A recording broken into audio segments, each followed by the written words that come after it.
ko lang. Oo, hindi ko masagot yan, Ma'am Roselyn Ramos. Sunod mga kababayan, eto na. Bukod doon sa missing sabungero na mga sangkot ang mga pulis na dati sa war on drugs at ngayon ay sa missing sabungero, ito na, mga buto. Nako. Ano nga ba ito mga kababayan? Marami na pong mga buto ang natatagpuan isa-isa. Tag-iisang sako. At meron pa ngang nagsabi mga kababayan na imposible daw na ang sako hindi na tutunaw. Ito gusto ko kayong bigyan ng siyensya. Bigyan ko kayo ng aral. Ang sako po, once na ilubog mo yan sa tubig, once na ilubog mo yan sa ilalim ng dagat, aabot po ng 10 to 20 years, hindi po yan mabubulok hanggat hindi kinukutkot. Pag nanatili lang ang sako na nasa ilalim ng dagat, hindi po mabubulok ang sako. Lalo na yung sako ay plastic. Pero pag yun ay namuo at natubuan ng corals, mas lalo siyang hihigpit. Try nyo maglagay ng tubig sa alat, sa dagat, lagyan yung buhangin yung sako, ilublob yung sa tubig, hindi po yun nabubulok.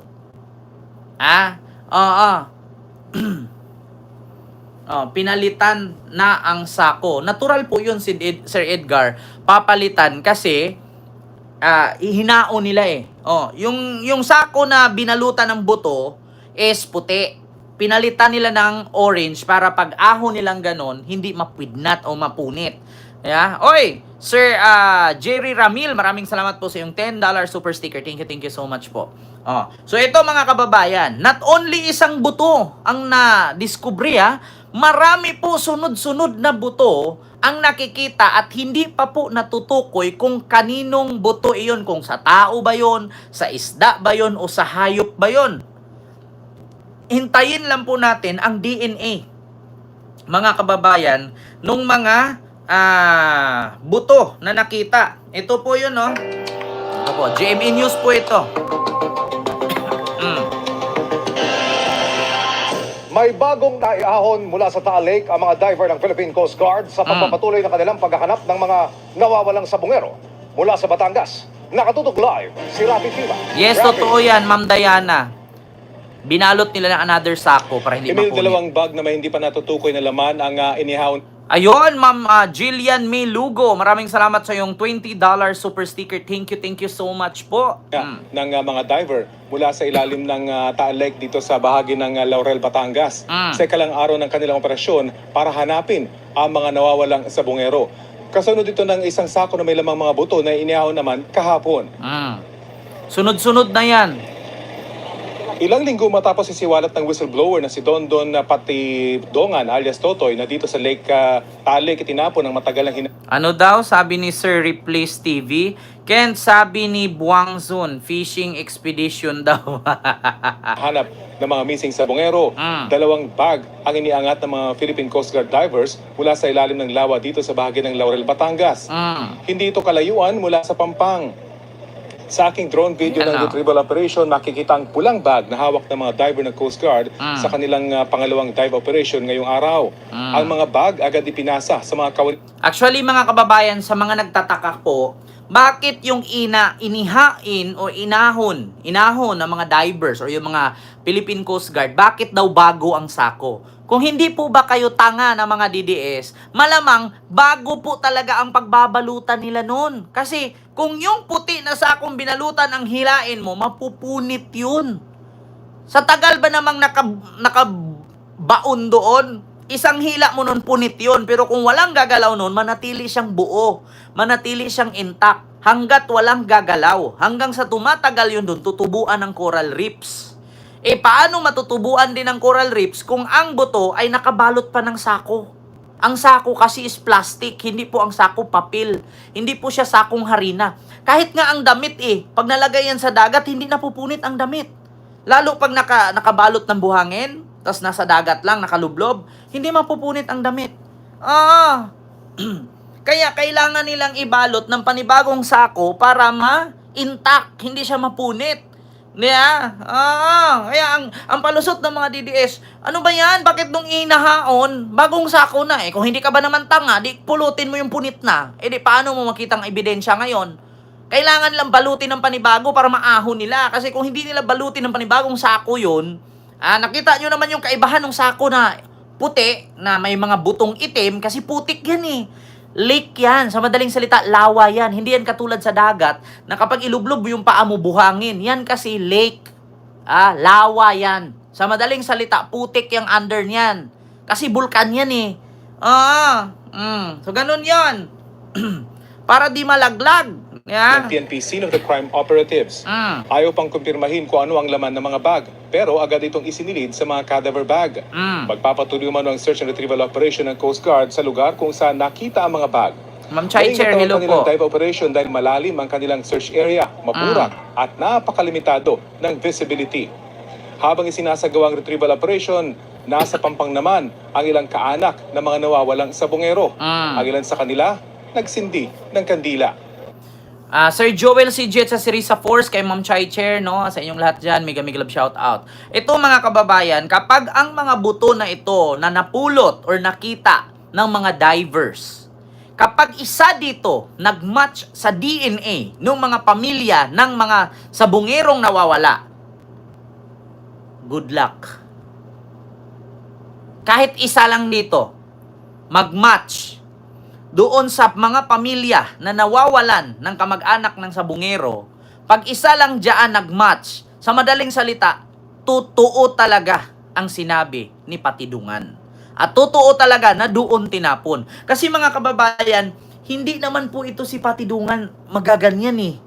Hindi po ito paggastusan ng gobyerno at pagpagura nitong mga divers ng PCG, ng DOJ, ng Japan, at kung ano-anong bansa pang nagtutulungan yan para mahanap, kung hindi totoo ito, mga kababayan.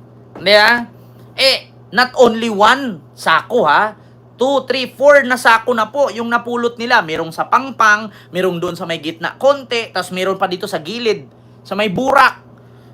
Parang tawag dito, kapag nakababad kasi ang, di ko alam kung lahar ba ang tawag dyan mga kababayan, kapag itong buhangin-buhangin na galing sa buga ng bulkan, kapag nababad sa alat yan, malambot yan, parang burak, parang clay. Pag ibilad mo sa init, titigas yan, parang chalk. Ganon yon. It's a mixed emotion, excited, at the same time, nalulungkot. Merong kaba, pero ganun pa man, we are very happy. At least, finally, lahat ng sinasabi ni Don Patidungan ay totoo. Yung description ng divers natin sa bottom, halos 1 meter lang yung visibility. So, kapa-kapa. Pero pag nakita nila na yung narinig nyo, sabi dito ng PCG na halos 1 meter lang ang nakikita nila. Pagdating sa ilalim, burak na, parang putik na, kapa-kapa na lang. So pag may makapaka, ibig sabihin, alam mo na. Kabayan ko, kapatid ko, si Risa Force, ayun, maraming salamat po sa inyong super chat. No, thank you so much po. Ayan. So, continue natin. Nakabalot dun sa isang object ay maaaring mag-disintegrate dun sa or maggutay-gutay. Binabalutan na natin yun together ng fine mesh net. Di ba? Narinig nyo, sabi ng PCJ, para daw paghila nila dun sa mga sako na para di magutay-gutay, binalot nila ng net bag. Alam niyo yung net bag pag dati nung unang panahon ni Mampor, ni Kopong-Kopong, panahon ni Confucius, na kapag namalinggi ka, di ba, net bag ang dala mo, yung color-color, may blue, may pula, may dilaw, na rainbow siya, hawakan. Ganun ang binalot nila. Para hindi mapunit yung mga naturang sako na nilalagyan ng buto. Yung mga DDS sasabihin nila, ano ba yan? Parang planted naman yung mga buto. Kasi bakit bago ang sako? Tanga. Tanga lang. Yung mga DDS, wala talaga kayong naidulot na maganda sa Pilipinas. Ba't hindi kayo uminom ng Sunrox, no? Kaya kayo magsariling lason. Para mabawas-bawasan naman yung kabubuhan. Yung parang kulambo, Mamarites Domingo. Kayo mga DDS, try kaya kayo uminom ng Sunrox. Para maunti-unti kayo mawawala. Punyeta, nawala na yung leader niyo. Isang utot na lang, mamamatay na. Dadagdag pa kayo. Oo, Diyos mio Marimar. Para kung mag-ascend na tayo, Mm. hindi siya magsabog-sabog, no? Oh, di ba? Ganun yung ginagawa natin. We handle it very carefully. Oh. So, narinig nyo? Ah. Oh, kasi minsan masabi ko, nakainom ba kayo sanggalong anesthesia kaya ang manhid ng utak ninyo mga DDS? Oh, para ito, para sure, uminom kayo ng Sunrox. Yung puti ha, hindi yung pink. Walang bisa yung pink yung puti. Yung walang flavor ha, kasi minsan may Sunrox kalamansi Yung plain. Nang mabawas-bawasan yung kabubuhan natin sa Pilipinas. Tignan nyo, bumuto kayo ng senador. Hindi naman para sa inyo kasi para lang kay Duterte. Tapos bumuto kayo ng politician, gagawin yung presidente, tapos hindi marunong mag-English. Utang ina, ultimo English ng bubo, hindi alam. Kasi bubo nga. Di ba? Ang antindi ninyo mga DDS. Alam nyo, minsan napaisip-isip ako, itong mga klase ng mga DDS, virus ba kayo? Nakakahawa kayo sa kabubuhan continue. Bill, magpapatuloy daw itong kanilang search and retrieval operation, lalo pat marami pa nakakapa yung kanilang mga divers na mga suspicious objects dito sa ilalim ng Taal Lake. Marami daw mga nakakapa na mga suspicious object. Hindi po yung kinakapa ng divers bola ha. Kasi iba po yung nangangapa ng bola. Yan po yung may kaibigang namamaril na basketball player ha. Baka ang makakapa niya doon hawakan ng gasoline station. Hindi po yung ganun ha, yung ginaganon, kinakalabit-kalabit. Hindi po ganun. Hindi din po bola yung nakakapa nila. Sako po yun na may lamang buto. Buto ng mga tao ng missing sa bungero na dinukot ng mga pulis na nag-handle ng tukhang-tukhang ni Digong at ni Bato. Hindi po bola yung kinakapa nila doon ha, kasi hindi po yun basketball court. Yun po ay burak. At higit sa lahat, hindi po yon gasoline station. Ayaw kay mawadaan ka og viewer, sabi ni Judith. Hayaan mo sila mawadaan, at least na ubos-ubos. Puro planted kasi ebidensya noon mga DDS. Kaya nga si Ricardo Lau, kaya puro kasi planted yung ebidensya nila. Kaya nasanay sila na pag ganyan-ganyan may ebidensyang nakita, sabihin agad nila planted. Parang sila de Lima. Lahat ng ebidensya puro planted. Tapos ngayon tumalikod na, bumaliktad si Kerwin Espinosa. Di nga ngayon si Bato. Alam na des, gasolin. Mama Maria Fe. Mga umano'y sunog na buto na recover sa Taal Lake. Mga sunog na buto siguro mga kababayan, duda ko dito, itong mga tao na to, sinachap-chap nila. Di ba? Sinachap-chap nila ito, mga kababayan. Duda ko. Sinachap-chap nila tapos sinilaban. Alam niyo yung pinutol-putol siguro nila yung katawan, tapos binuhusan ng gasolina, tapos sinilaban, tapos habang sa naputol-putol na, nilagay sa sako, doon nilublob sa putik. Para walang amoy, walang ebidensya. Ang problema mga kababayan, lumabas nga itong si alias Totoy. Diba? Ibig sabihin, sinunog. Sinunog to mga kababayan. Ang pait naman ng sinapit. Naalala nyo yung nag-deliver ng kambing doon sa may Maguindanao? Na pinatay, nilibing sa putik. Ito mas matindi. Pinatay na, chinapchap na, sinunog pa, nilibing pa sa putik. Ang tawag dito, hindi lang butsa. Kasi ang baboy, di ba, pag kinatay mo, pag nagkulay green na yung balat niyan, double dead, butsa na.